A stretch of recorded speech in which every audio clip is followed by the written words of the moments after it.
ಮುಂದಿನ ವಿಚಾರಕ್ಕೆ ಬರುವಾಗ ಸಂಸತ್ತಿನ ಅಧಿವೇಶನ ಚಳಿಗಾಲದ ಅಧಿವೇಶನ ಆರಂಭವಾಗಿದೆ. ಇವತ್ತಿನಿಂದ ಭಾರಿ ದೊಡ್ಡ ಮಟ್ಟದ ನಿರೀಕ್ಷೆಗಳು ಇರುವಂಥ ಅಧಿವೇಶನ. ಇವತ್ತಿನ ಅಧಿವೇಶನದಲ್ಲಿ ಎರಡು ಕರಾವಳಿಗೆ ಸಂಬಂಧಪಟ್ಟ ಹಾಗೆ ತುಂಬ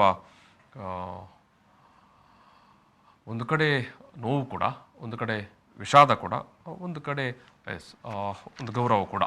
ಅಂದರೆ ನಮ್ಮ ಭಾಗದ ರಾಜ್ಯಸಭಾ ಸದಸ್ಯರಾಗಿದ್ದ ಮತ್ತು ಹಿರಿಯ ಕಾಂಗ್ರೆಸ್ ಮುಖಂಡರಾಗಿರುವಂಥ ಮತ್ತು AICCಯ ಜನರಲ್ ಸೆಕ್ರೆಟರಿ ಆಗಿದ್ದುಕೊಂಡು ಎಲ್ಲ ಅಥವಾ ಬಹುತೇಕ ಉನ್ನತ ಸ್ಥಾನಗಳನ್ನು ಕಾಂಗ್ರೆಸ್ ಪಕ್ಷದಲ್ಲಿ ಅಲಂಕರಿಸಿದ್ದಂಥ ಆಸ್ಕರ್ ಫೆರ್ನಾಂಡಿಸ್ ಅವರು ಇತ್ತೀಚೆಗೆ ನಿಧನರಾಗಿದ್ದರು.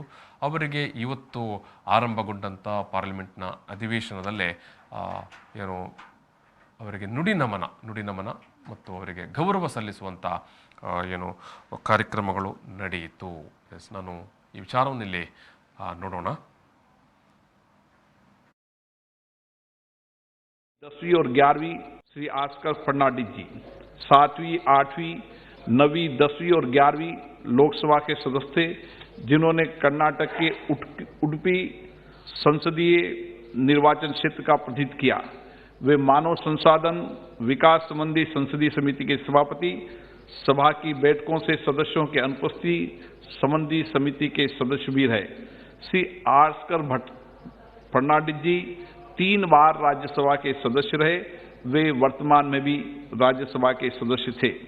श्री फर्नांडिस जी सांख्यिकी और कार्यक्रम कार्यान्वयन मंत्रालय, युवा मंत्रालय और खेल मंत्रालय, प्रवासी भारतीय कार्य मंत्रालय और श्रम रोजगार मंत्रालय में राज्य मंत्री स्वतंत्र प्रभाव रहे।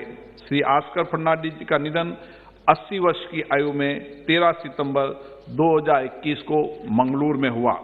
हम अपने पूर्व साथियों के निधन पर गहरा शोक व्यक्त करते हैं। ये सभा उनके शोक संतप्त परिवारों के प्रति अपनी संवेदना व्यक्त करती है। अब ये सभा दिग्गत आत्मा के सम्मान में थोड़ी देर मौन रहेगी। ಆಸ್ಕರ್ ಫೆರ್ನಾಂಡಿಸ್ ಅವರಿಗೆ ಪ್ರಸ್ತುತ ರಾಜ್ಯಸಭಾ ಸದಸ್ಯರಾಗಿದ್ದಂಥ ಆಸ್ಕರ್ ಫೆರ್ನಾಂಡಿಸ್ ಅವರಿಗೆ ಇವತ್ತು ಸಂಸತ್ತಿನಲ್ಲೇ ನಡೆದಂಥ ಒಂದು ಗೌರವ ಮತ್ತು ಅವರಿಗೆ ಶ್ರದ್ಧಾಂಜಲಿ ಅರ್ಪಿಸಿದಂಥ ಕಾರ್ಯಕ್ರಮ. ಇವತ್ತು ಅಧಿವೇಶನದ ಮೊದಲ ದಿವಸ ಪ್ರಸಕ್ತ ಸಾಲಿನಲ್ಲಿ ತೀರಿಕೊಂಡ ನಿಧನರಾದಂಥ ಸಂಸತ್ ಸದಸ್ಯರಿಗೆ ಮತ್ತು ಮಾಜಿ ಸದಸ್ಯರಿಗೆ ಗೌರವ ಅರ್ಪಣೆ ಮಾಡುವಂಥದ್ದು ಅದೊಂದು ಸಂಪ್ರದಾಯ.